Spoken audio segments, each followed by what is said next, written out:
Alright folks, I have about 30 minutes before I get to work. Well, really 25 because I got to get ready in the break room. But anyway, I got the pretty much the green light from the requester that Xiaomi looks good. We're going to go back to Rockwell here.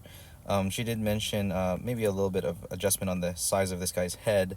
And upon review, I do see that maybe the cranium looks a little big. So with that in mind, we're going to make an adjustment to the cranium and the forehead. One of the reasons, I mean, the description said military cut, so I did shorten the hair, but I wanted to keep some of the shagginess in this original reference here. But it ended up being that the length of the hair made that cranium look too big, so I'm gonna make some adjustments here. Just gonna kind of downsize everything. So if we're to imagine where the cranium is, it would kind of be like here, and then kind of come down, flatten out that way. I think that's how it would look. Maybe a little bit bigger in the back, actually.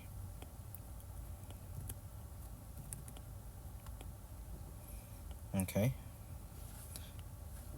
So I think this brush could be a little bit bigger, actually. No, too big. Okay, so like that.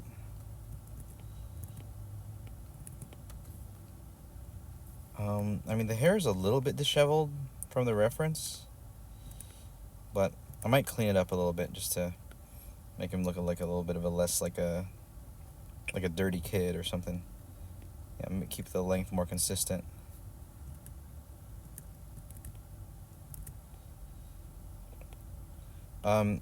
Heads tend to look more appealing when the sides are closer cut to the skin. So with that in mind, maybe we'll keep the back and sideburns maybe a little bit more organized here.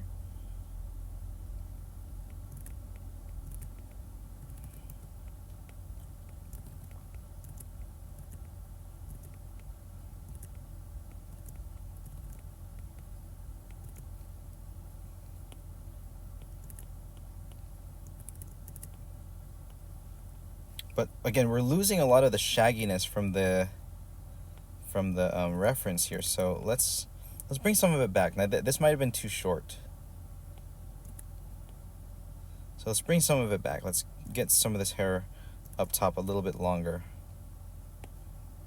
It's like I'm giving him a haircut and then growing his hair back. And then some more here.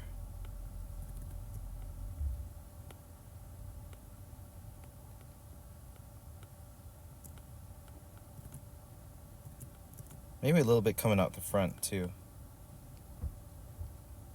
I have a couple coworkers who they're guys who like have their hair set in such a way where a lot of it is swooped back, but they have this like single, like Superman style single hair coming from the front, and I don't know, I guess it's pretty stylish.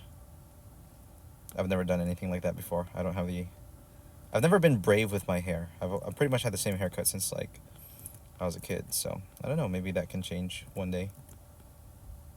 My hair actually kind of looks like this. Just regular shortcut.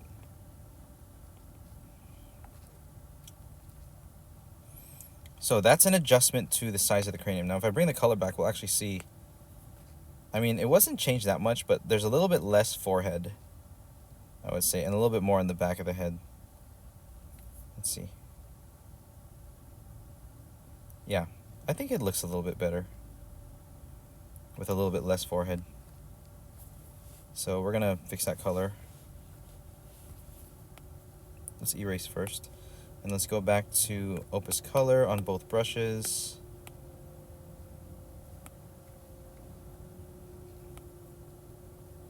Okay, I'm gonna bring it back here. So I am using the pressure sensitivity to make this more opaque because my color brush does have some pressure sensitivity when it comes to flow. I don't say the word opacity, even though opacity is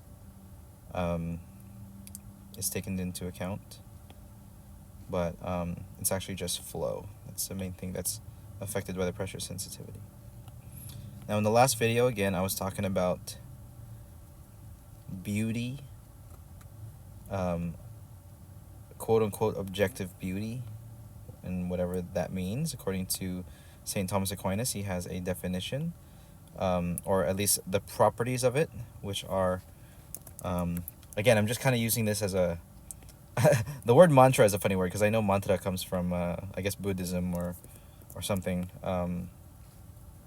but a watchword, I don't know, a word to meditate on right now, which is for me, integritas, which is wholeness, unity, consonancia, which is harmony, all the pieces working together in the whole, radiance or splendor, which is claritas. So I'm just going to keep thinking of those things while I draw and color. It was actually really affecting the way I was, my process, just thinking about it was affecting my process on that picture of the little dragon girl that I have from the other commissioner. Okay. So now we're going to sort of switch over my mindset back to coloring and painting. It really is like a separate section of my mind where I gotta sort of think differently. I'm gonna turn the brightness up. Oh, my brightness is all the way up. I'm in daylight right now, and I actually think this character, I haven't added any light to it. That's why he looks kind of dark here. So I'm actually gonna just use the eyedropper for the original reference and just start lightening his skin. Honestly, this character looks like me if I was taller and more muscular, but you know what? Oh, and his nose is longer, but the skin color and hair kind of looks like me. Oh, you know what? I gotta bring back the alpha lock. So 2 fingers, swipe to the right. It's not going for some reason. There it is.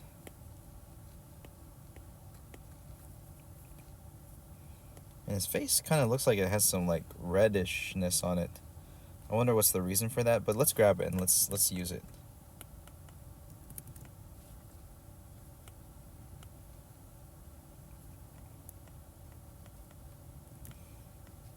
Let's use it. I think this color might be a little bit too strong. Okay. So we are adding lights this time rather than shadows. And we're keeping in mind a white light source above. Because when you work with a white background, again, I mentioned, use the white as a light source so that it doesn't look like characters just floating in a white background.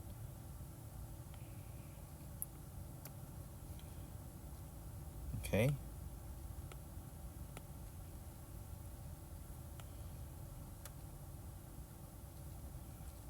I'm going to use a little bit more of the red here. Something like that. Get some on his face. Some under the brows here. And then he has this darker shadow on his forehead. We can use some of that, some shading under the hair. Sure.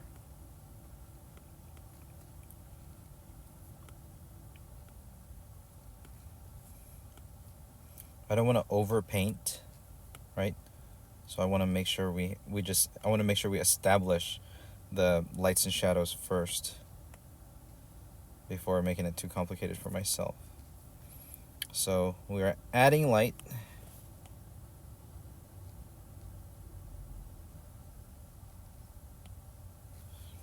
To all the parts here.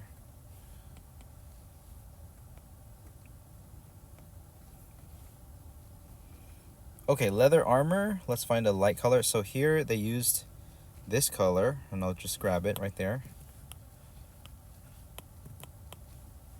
Yep, that color's fine. We're going to add stronger white highlights to both characters later.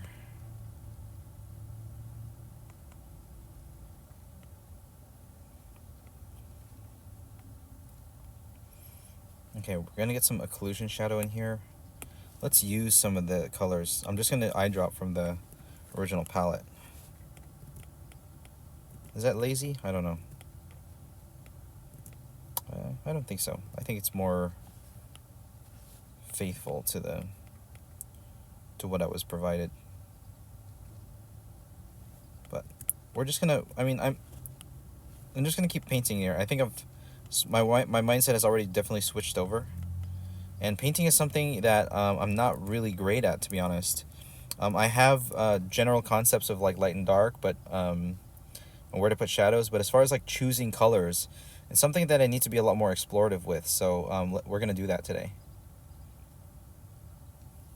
Like as far as changing hues, like I've done it a lot in the past, and I kind of just make decisions on the fly based on what I've done before. But I'm gonna try to think of the color theory here because I haven't done a whole lot of painting. I'm gonna check the time here. 40. Yeah, I still got like maybe 10 minutes.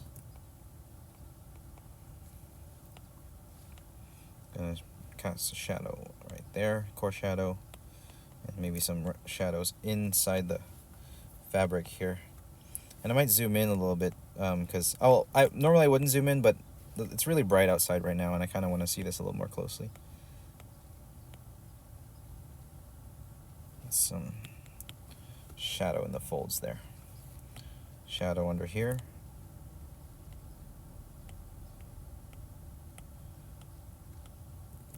A little bit of cast shadow under the armor there. A little bit of more lighting on the armor here. Maybe we'll grab this color again to create a cast shadow under his strap that holds his bow. Okay.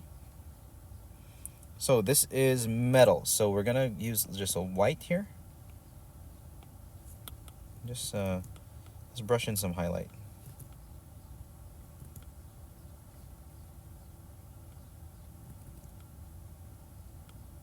How strong do we want it?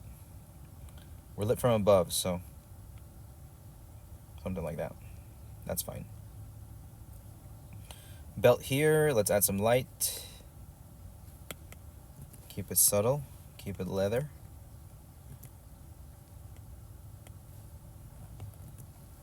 Same color as the bow strap, that's fine.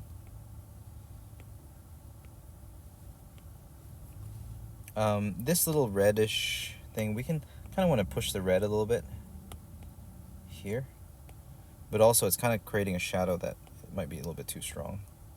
So there we go, that's a bit better, it's more subtle right there. But we're gonna keep this and just move into the red hue. We're gonna keep it the same I don't know, brightness. The cast shadow could be stronger. Let's actually just use again some of the colors that were in the original. So this is notice I use a red for Kuyomi, right? So I should use a redder shadow for Rocco as well. Yeah, I think I should use a little bit more of the red warm colors for shadows. It makes the characters look more lifelike.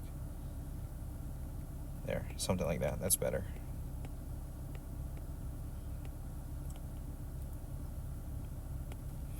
But that's a little bit strong, right? So we're gonna tone it down.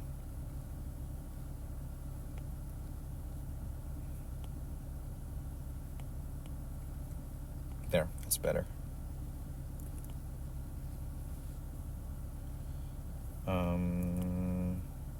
What's this called? Sternocleidomastoid, right? We'll do some shading on there.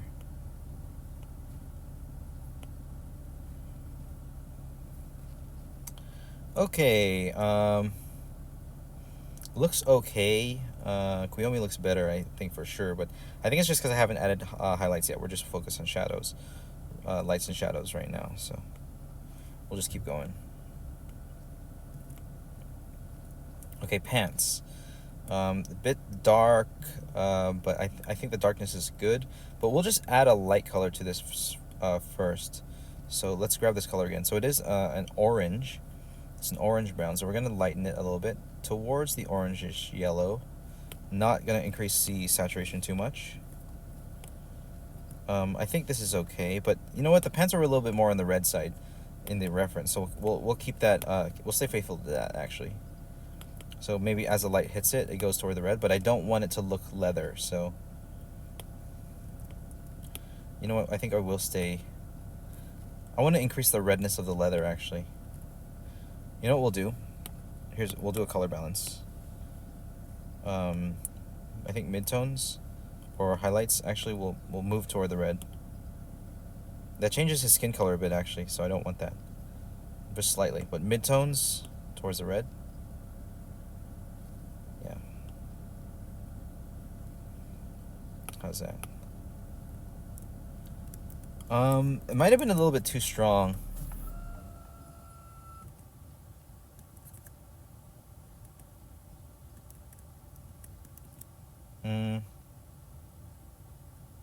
It's a little bit too strong. We'll do the same thing though. So color balance, we'll move the highlights and midtones slightly toward red, but just ever so slightly, not too much. Okay, let's try that.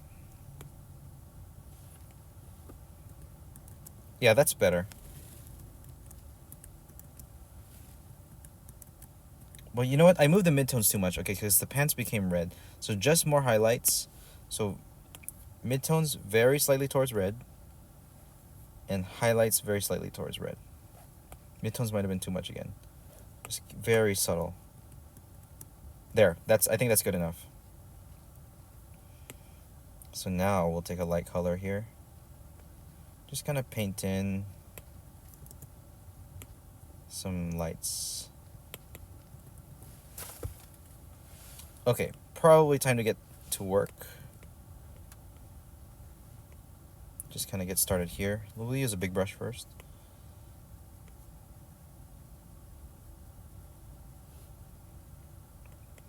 Thinking of the folds in the clothes that I drew, and just generally flat areas.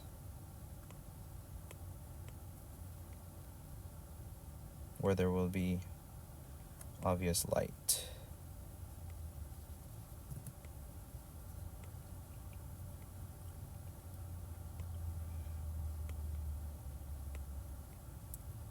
Okay. Don't want to go camo. I want to make these things a little bit more defined. So, but we don't have time right now, so running out of time. So I am going to head to work. But I have more time later today to work on this, and I think I can finish it today for sure. Maybe give me another 30 more minutes with this, or maybe an hour with this, and I should be done. But thank you guys for following along with this piece. I am going to remove now actually the... we're just going to make it look a little bit more complete. So we're going to remove the reference. No, we'll keep the reference for Rockwell Up, but let's remove this color palette here. So, there. So this is what it looks like. We are almost done. Oh, let's remove the reference just temporarily. Yeah, we're almost done. This is looking cool. But again, they're floating in space, and I want to use the white to really integrate them into the background, even though it's just a white background. So that's going to be the final trick, to make it look like they're not just floating. All right, guys. So I'll talk to y'all later. God bless you all. Bye bye.